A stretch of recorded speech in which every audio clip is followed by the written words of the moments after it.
Chisaloo. Today's topic, adding and subtracting fractions. Welcome back to Chisaloo. Today we'll be learning how to add and subtract fractions. There will also be a little clip of multiplication for fractions at the end of the video. So let's get started with adding fractions.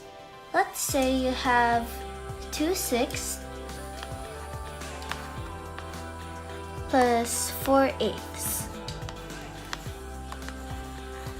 Now, what you want to do is for the denominator, you want to multiply the two denominators of the things you are adding. So, 6 times 8, what is that? That, of course, is 48.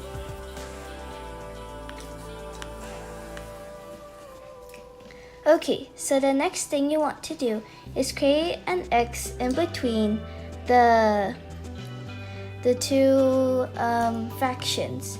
This is not too necessary, but it will give you a better visual of how it will look like.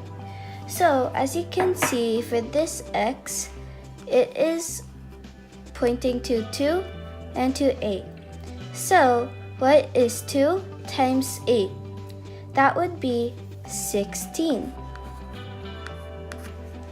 And then this line is pointing to 6 and 4. What is 6 times 4? That would be 24. So you put it here, and what is 16 plus 24? That would equal 40. So it would be 40 over 48. And that's how you solve an addition fraction problem. I'll show you how to simplify this. So we have 40 over 48 as our answer, right? So what would be equivalent to this?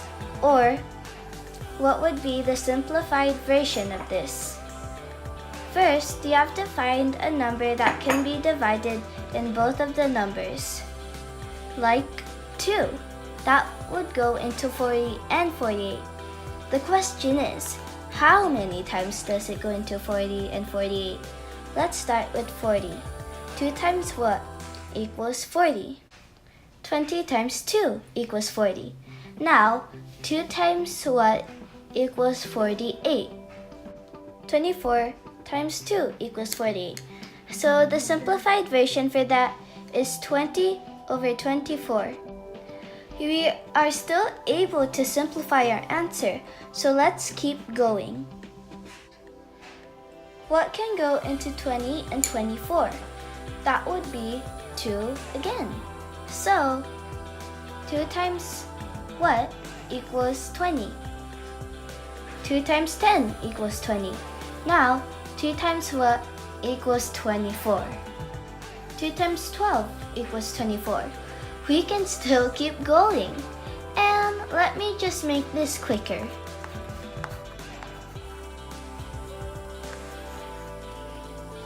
2 can go into both of them again. 5 times 2 equals 10. 6 times 2 equals 12. So 20, 24 is equal to 10, 12, and 10, 12 is equal to 5, 6. It just keeps going until you can no longer simplify it. Okay, so that's enough for adding fractions. Let's go to subtracting fractions. Subtracting fractions. Let's get started. Let's say we have 6/8 subtracted by 2/4. What does that equal? Okay, so like with adding fractions, you have to multiply the denominators. So 8 times 4. What does that equal? That would equal 32. So write that down as the answer's denominator. Okay, again, draw an X. This line is pointing to 6 and 4. What's 6 times 4? That equals 24. Now, this line is pointing to 8 and 2. What is 8 times 2? Of course, it equals 16. Oops, I accidentally wrote an addition sign. It's actually supposed to be a subtraction sign. So, 24 subtracted by 16 equals, carry that, carry this, 8 and 0. That equals 8. So, the answer would be 832. We can simplify this also. So, our answer was 832, right? So, what would be equivalent to that fraction, or the simplified version of that fraction? So, what can go into 8 and 32? 8 can go into 8 one time. 8 can go into 32 4 times. So, the simplified version is 1/4. Time for a short clip of multiplying fractions. Let's get started. Let's say we have 6/9 multiplied with 7/8. What does that equal? Okay, so think of it like this.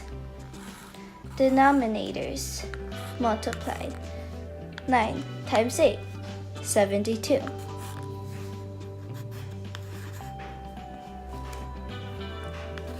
6 times 7,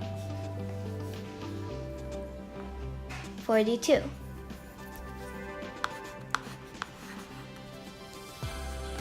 This can be simplified.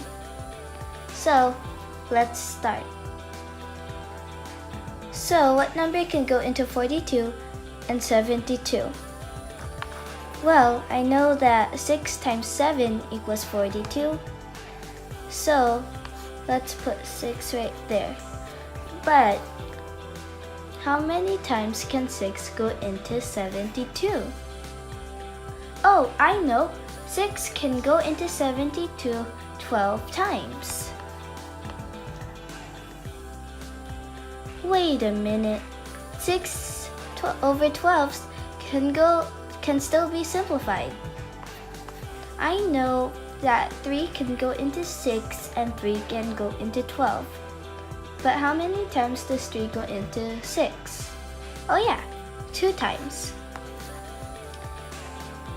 How many times can 3 go into 12? Oh, that would be 4 times. So, it will be 2/4. Oh wow, we can still keep going. Let's see. 2 can go into 2 1 time. 2 can go into 4 2 times. So, the most simplified of this equation would be 1/2. Okay, thanks for watching. Don't forget to like, comment, and subscribe down